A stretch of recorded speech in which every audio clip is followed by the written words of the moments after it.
A very good morning, students. As you all know that we were revising lesson number 4 of civics. The name of lesson is Growing Up as Boys and Girls. In this video, we will have its extra question answers. So let's start. First is, what was a very important activity in Samoa Island in 1920? Samoa Island थे, वहाँ पर main activity क्या थी? Fishing was very important activity on Samoa island in 1920. वहाँ पे fishing क्या थी? Main activity थी, इंपॉर्टेंट एक्टिविटी थी सामोआ आइलैंड में 1920 की हम बात कर रहे हैं. How was the girls school in Madhya Pradesh in 1960 design differently from the boys school? जो गर्ल्स स्कूल था मध्य प्रदेश में 1960 की बात थी जब, वो कैसे डिफरेंटली डिज़ाइन किया गया था from the boys? Girls school had central courtyard where girls played in total सेकुलेशन.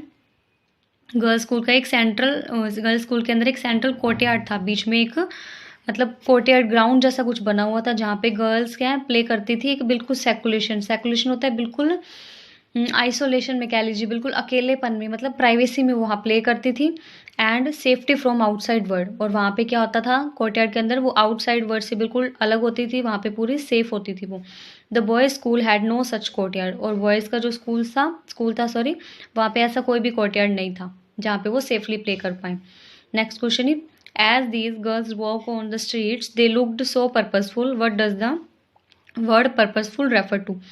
ये बात उस टाइम की है जब गर्ल्स स्कूल ऑफ होता था.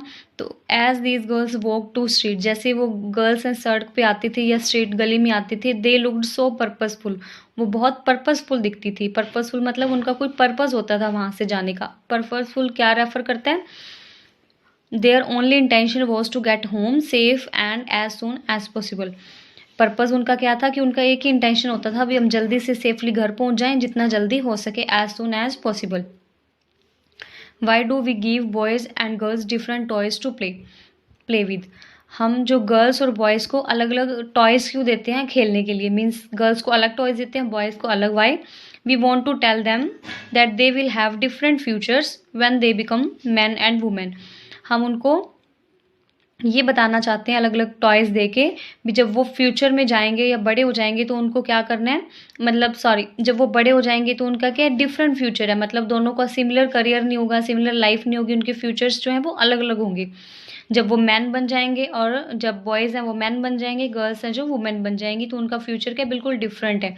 तो ये समझाने के लिए हम उन्हें इन देयर ग्रोइंग फेज, उनके स्टार्टिंग फेज में हम उन्हें क्या अलग अलग टॉयज़ देते हैं प्ले करने के लिए. जैसे गर्ल्स को डॉल्स, किचन सेट वगैरह से है ना टॉयज़ देते हैं, और बॉयज़ को गन्स, कार्स एक्सेट्रा ऐसे टफ वाले टॉयज़ देते हैं ना खेलने के लिए.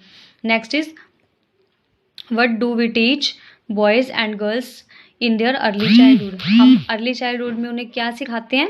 We teach boys that they need to be tough and masculine. हम बॉयज़ को अर्ली चाइल्डहुड मतलब उनके बचपन में क्या सिखाते हैं कि आपको कैसा होना है, टफ रहना है, मैस्कुलाइन रहना है. इसका एग्जांपल मैं आपको देती हूँ. जैसे हम बच्चों को बोलते हैं कि यू आर अ बॉय, आप तो ब्रेव बॉय हो, बहादुर बच्चे हो, है ना. बॉयज़ को ऐसी चीज़ें सिखाते हैं. On the contrary mean opposite, और अपोजिट साइड हम क्या करते हैं? We teach girls that they need to be soft and mild. और गर्ल्स को हम क्या टीच करते हैं कि आपको सॉफ्ट रहना है, माइल्ड रहना है ना. सॉफ्ट स्पोकन बनाते हैं गर्ल्स को, ऊंची आवाज में बात नहीं करनी है एक्सेट्रा. इस तरह से उनको अर्ली चाइल्डहुड में ये चीज़ें सिखा दी जाती हैं. Next is, how are domestic workers treated by their employers? जो डोमेस्टिक वर्कर्स होते हैं ना, डोमेस्टिक वर्कर्स मीन्स जो घर पे हमारे वर्क करने आते हैं, उनको जो उनके एम्प्लॉयर्स हैं, जो उनको अपॉइंट करते हैं, वो उनको कैसे ट्रीट करते हैं? Domestic workers are often not treated well by their employers. Domestic workers क्या है, ज़्यादातर अच्छी तरह से ट्रीट नहीं किए जाते, उनके एम्प्लॉयर्स जो उनको अच्छे से ट्रीट नहीं करते हैं.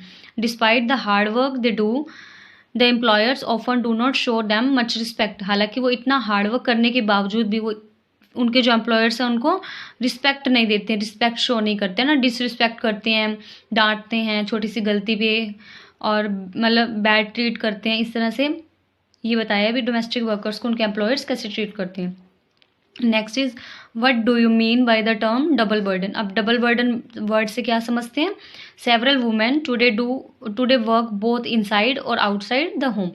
अभी ज़्यादातर जो वुमेन हैं मोस्टली वो क्या करती हैं आजकल, वर्क करती हैं इनसाइड और आउटसाइड होम, मतलब घर के अंदर भी वर्क करती हैं। ऑब्वियसली जो वुमेन है उनको घर का वर्क तो करना ही है, नो डाउट, और आउटसाइड भी करती हैं, मतलब प्रोफेशंस में है, टीचिंग, नर्सिंग एक्सेट्रा, बहुत से प्रोफेशंस में जहाँ पे लेडीज़ जो है वर्क कर रही हैं।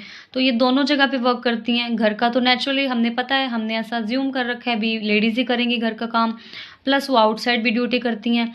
This is often refer to as a double burden, इसको ही क्या बोला गया है, डबल बर्डन, मीन्स उन पर डबल बर्डन है। अब मान लीजिए कोई बॉय है या मेल कैंडिडेट है, तो उसको अगर वर्क करना है तो वो क्या करेगा, ज़्यादा से ज़्यादा बाहर का वर्क करेगा, मतलब आउटसाइड द होम कुछ प्रिपरेशन करेगा, कुछ जॉब करेगा, उसको घर की कोई टेंशन नहीं है। बट जब लेडी आउटसाइड वर्क करेगी देन उसको घर भी संभालना है, तो ये क्या हो गया, उन पर डबल बर्डन हो गया।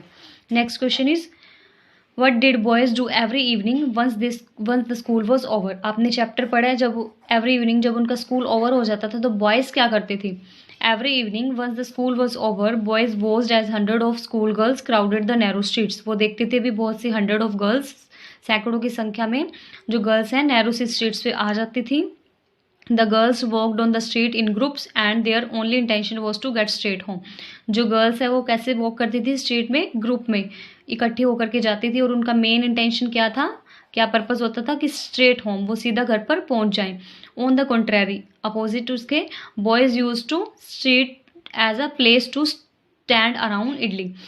और बॉयज़ क्या सोचते थे भी, स्ट्रीट जो सड़क थी उनके लिए वो कैसा प्लेस थी, स्टैंड अराउंड, की वहाँ पर खड़े रहें, इडलिंग होते कुछ भी ना करें, इडल रहना है ना, बिल्कुल पैसिव होकर के वहाँ खड़े रहें।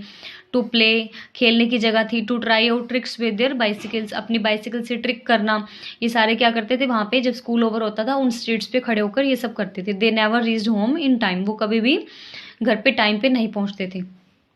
Next is why does our society devalue the work women do inside our home. हमारी जो सोसाइटी है वो उस वर्क को डी वैल्यू क्यों करती है, मीन्स कोई वैल्यू नहीं देती है जो वुमेन है ना घर के अंदर वर्क करती हैं। आप ये बताओ उसको डी वैल्यू क्यों करती हैं। इसका आंसर है women discharge a lot of responsibility inside their home.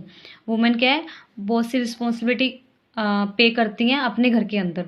They look after family specially children the elderly and sick members. वो क्या करती हैं, लुक आफ्टर करती हैं चिल्ड्रन की, फैमिली की, एल्डरली एंड सिक मेम्बर्स की। They manage to manage the entire activities so efficiently. वो सारी एक्टिविटी क्या करती हैं, एफिशिएंटली मैनेज करती हैं। They cook food by standing for hours in front of hot stove, wash clothes and maintain cleanliness. वो क्या करती हैं, घंटों खड़े होके ना हॉट स्टोव के सामने खड़े होके फूड कुक करती हैं, कपड़े धोती हैं, क्लीनलीनेस साफ़ सफाई का ध्यान रखती हैं, मेंटेन करती हैं। These works are not considered as real work in our families and societies. और हमारी सोसाइटीज़ में और फैमिली में क्या होता है, इस वर्क को वर्क ही नहीं माना जाता, इस काम को काम ही कंसिडर नहीं किया जाता भी, ये कोई काम थोड़ी ना है।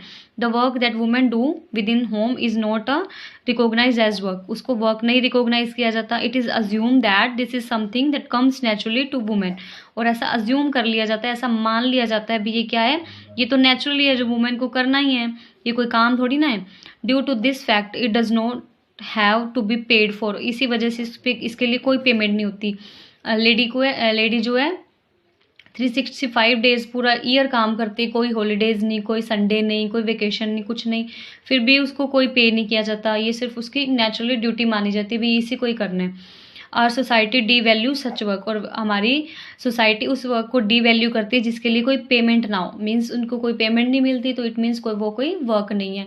इस तरह से जो लेडीज़ का जो वुमेन का वर्क है उसको डी वैल्यू की जाती है। Okay students, and this was the chapter 4, revise it for your examination. Have a nice day.